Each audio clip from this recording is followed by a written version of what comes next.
I ignore them. Once you've been in an industry long enough and you've seen the same story, the same movie, the same pitch, staking is not a new idea. It's been around forever.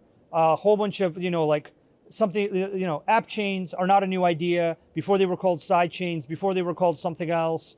There's actually not that many new ideas. They constantly get repackaged. They get hyped up again. Then when they don't work, people get upset. Then they get repackaged again. And the cycle continues. So once you've seen the same movie a couple of times, you kind of can tell that it's the same movie much quicker than people that haven't seen the same movie.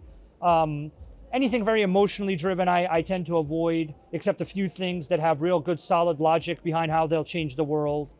And I just ignore it. One of the principles we have in how we do work at Chainlink Labs is a principle of focus. And that principle necessitates that you both have the right priorities and that you ignore distractions.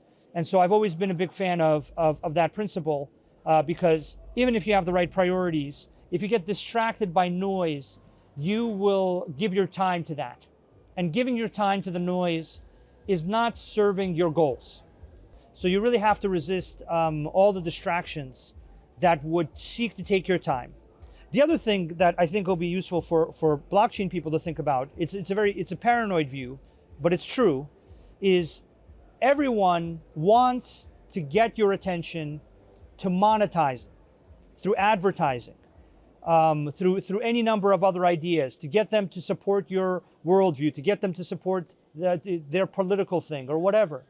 And people have gotten so good at this that they've made it a business and they've made it a livelihood. And if you're going to be paranoid about anything, I'd be paranoid about this.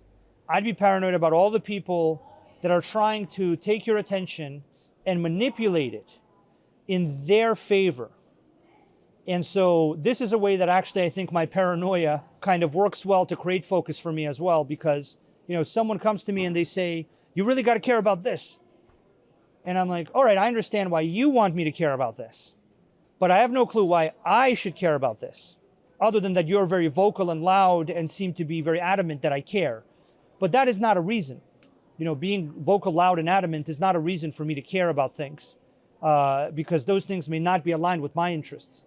So I would just be paranoid about the degree to which people will try to take your attention and take your time for their benefit and view it as a very scarce resource, because it is the scarcest resource. The time that we have on this earth, expressed in the attention we have on a daily basis, is a very scarce resource.